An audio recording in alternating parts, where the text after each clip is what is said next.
Whenever I bought this car, the window did not roll up. So over time, water kept coming into the window and it created a damp area over next to the door. The bracket for the seat that was closest to the window at the very front was all rusted out. It was so badly rusted that the bolt wouldn't come out, and essentially I just took all the other bolts out and then just pried the seat back and forth, and the thing just ripped out of the car. Bracket here that is rusted to the car, can't get it off. There is supposed to be like a little bracket that goes out here, but as you can see, I ended up prying it off when I tried getting the seat out.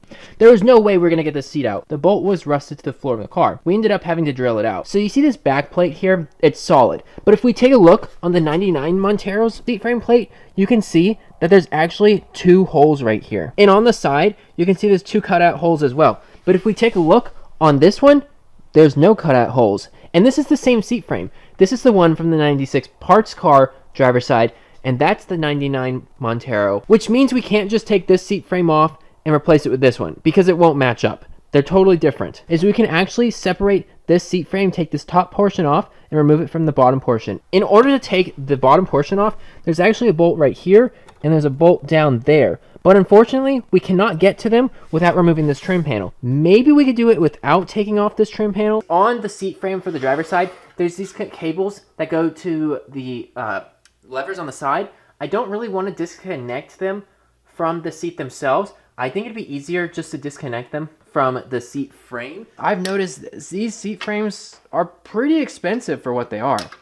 You can only buy them new, and they cost a little over $200. So it's really great that we have this parts car, and we got this free seat frame right here, mainly because we only need half of it. We don't even need the whole thing. These pieces actually come off like that, and it's only the top part here of the frame that holds everything together. Now this should just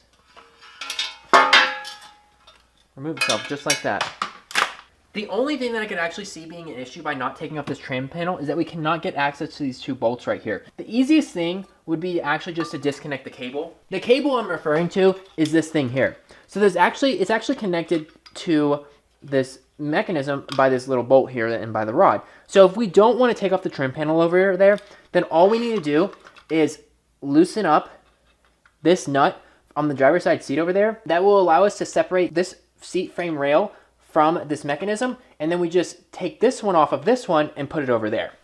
If it sounds confusing, I'll show you what I mean when we actually do it. The little nut that I was talking about that was connected to that mechanism is this one right here. If we wanted to remove the whole mechanism, then I have to take off this trim panel, but we don't want to do that. So all we need to do is take off this little nut here, and that'll loosen the mechanism from this little cable here. Before we totally disconnect this side of the seat frame, we need to disconnect all these cables because we're going to be using them from the other one. It's very corroded.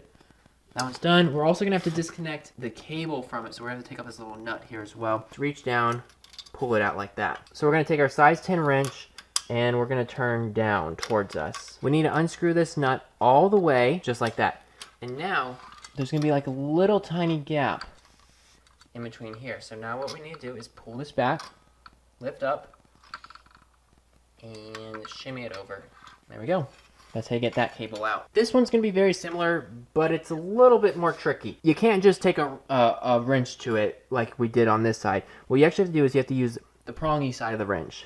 And we're going to come over here and turn it towards us. It should only take a few spins, and then you can spin it by your hand. Now that the nut is off, pull it back, push out towards us, up, and now this is like, it's kind of like a twisty pasta thing. So in order to get this out, we need to pull it towards us like this, the whole cable. And there we go. I'm going to wash off these seat frame rails real quick. I get that they're going to be under the seat and you won't ever pay attention to them or you won't ever see them. But whenever I put this back in the car, I recently installed new carpet and I do not want these dirty seat rails to dirty up the carpet. I clean them with some degreaser and then I rinse them off with the hose. But as you can see in these like tight areas, there's still some dirt and grease left on there. So before we paint them, we want to get that off. I got myself a little bit of degreaser diluted with water, that way it's not as potent. Because we're working in the garage, I'm going to be using a spray bottle to squirt away all of the grime. It's getting all nice and disgusting. It's starting to look like chocolate milk. So we do want to get all the areas that are really difficult to get to that I normally couldn't get to. So I'm going to do the top first, and then we'll flip it upside down and do the other side. This is pretty rusty, and we're going to take care of that. I'll probably either use a wire brush, or I'm going to use some rust converter on it. And I think I'll just paint everything black, because it's already black anyways. It's not like you're going to see it, because it's going to be underneath the seat. Normally I probably want a hose, maybe a power washer, but this will work. It'll just take a few rinses to actually do this, so we'll have to spray it and then wipe it off, and then spray it and wipe it off, but we'll get it. There's a spot right here. It's all grimy and disgusting looking, so I'm going to take my brush really quickly, scrub that area down, get it all nice and clean. Look at it, it's already coming right on off. We've got the other side of the seat frame rail here, and this one's actually not that dirty. I can still see that there's some dirt down in here. I put our finger in here, it looks kind of dirty. Ooh, and it's really thick. I've rinsed this off, so now we're going to go put it out in the sun and let it dry. We're going to spray some rust converter on all the rusty parts, which includes this mechanism here, this spring, this spring, this spring, and then this metal bar. And let's watch it transform.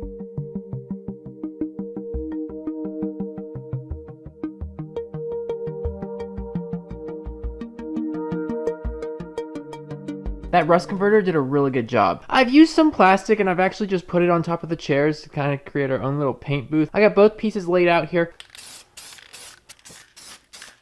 There's no really controlling this because it's coming out without me even doing anything. So the finish is going to look absolutely terrible. There's like giant droplets of clear right there on the mechanism. It doesn't matter because first of all, we won't see it. And second of all, it's probably going to get rubbed off when that contraption moves. So it's okay. We're going to let this dry for a day or two, maybe even longer, because the temperature is lower. It's about like 65 degrees out, which means it'll take longer for the paint and the clear to cure. We're going to work on just trying to get one of the bolts in, and then we'll work on the rest. So I'm actually going to have to put this underneath my foot here and use it as like a prop so we can get the bolts in. So I'm going to start with the top bolt, because I think that's going to be the easiest, and then we'll work our way down. I'm just going to like lightly tighten this with by my hand, just to get it in there, but not to cross thread it. We have 2 bolt holes, and we got to line these up.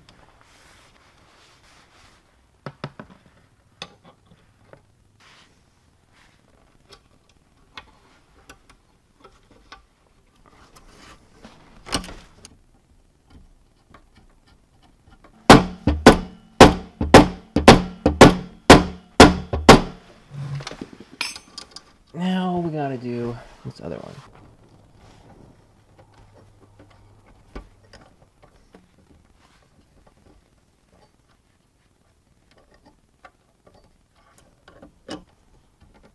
To get these mechanisms on, oh my gosh, it took me like so long because I could barely reach my fingers into the cram spaces that I was trying to get to, but we finally got it on. It's looking good. I've made sure it's all connected and it's working. The only thing is that you can see the seat tracks, they're not level with each other, which means I'm gonna have to fix that before they go in the car, because otherwise it won't go in the car because it'll be lopsided and I can't put the bolts in. The only thing left that we have to do before we put these in the car is clean them up, because look at all the cobwebs in there. And then I have also yet to clean the top side of the seats. Yeah, that's really gross and disgusting.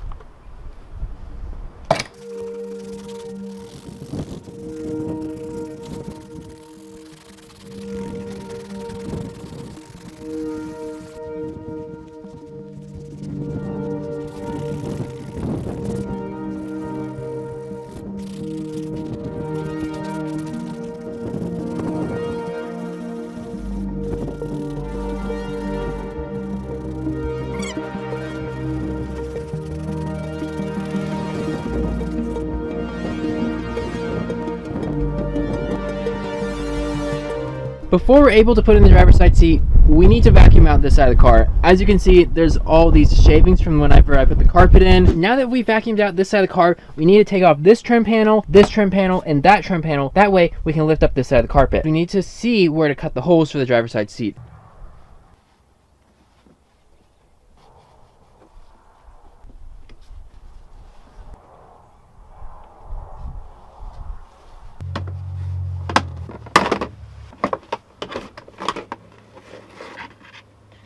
We've run into quite a serious problem, and as you can see how wet this matting is, the cause of all this wetness and why there's water in here is because the driver's side window doesn't roll up all the way. And I've been having to just yank it up here, which it works, but I guess it went down and water got in, and all throughout here is soaking wet. I've got all the doors open. I'm gonna let this dry out for a couple days. Rather than making you guys wait even longer, unfortunately, I'm gonna put a pause to today's episode. It's definitely not the way I thought it was gonna go. I thought we were just gonna put the seats in and we'll be good to go. So if you wanna see more videos on the restoration of the 99 Montero, consider subscribing to the channel and liking the video. But until next time, I will see you later. Have an amazing day.